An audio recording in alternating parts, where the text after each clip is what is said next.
Buonasera e ben ritrovati con l'informazione flash di New Sicilia, i principali titoli del pomeriggio. Dopo le dichiarazioni che ho reso agli inquirenti e da una prima lettura dell'atto, registro con soddisfazione che sono state escluse tutte le presunte indebite utilità che avrei percepito a titolo personale. Con queste parole il presidente dell'ARS Gaetano Galvagno ha commentato la notifica di conclusione di indagini relativa all'inchiesta che lo vede coinvolto a Palermo.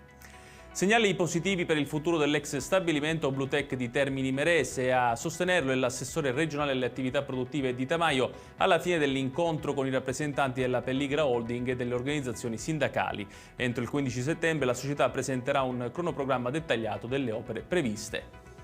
Nel pomeriggio è arrivata una nota della ST Microelectronics in risposta al comunicato delle scorse ore diffuso dalla FIOM CGIL Catania che paventava l'ipotesi di esuberi tra i lavoratori nel polo industriale Etneo. ST sostiene di non aver annunciato nessun esubero su Catania. La società fa sapere inoltre che discuterà con le organizzazioni sindacali gli strumenti per uscite volontarie che in nessun caso saranno unilaterali. 4 agenti della Polizia Penitenziaria sono stati aggrediti dai detenuti della 9ª sezione del carcere Ucciardone di Palermo, dove sono recluse anche persone con problemi psichiatrici. A denunciare quanto accaduto è stato il vice segretario del sindacato CNPP Giuseppe Zabatino.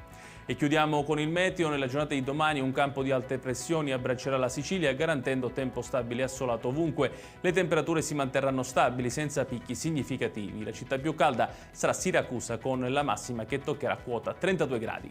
Ed è tutto per questa edizione. Tutti i dettagli su queste notizie li trovate come sempre sul nostro sito www.newsicilia.it. Grazie per averci seguito e buon proseguimento di serata.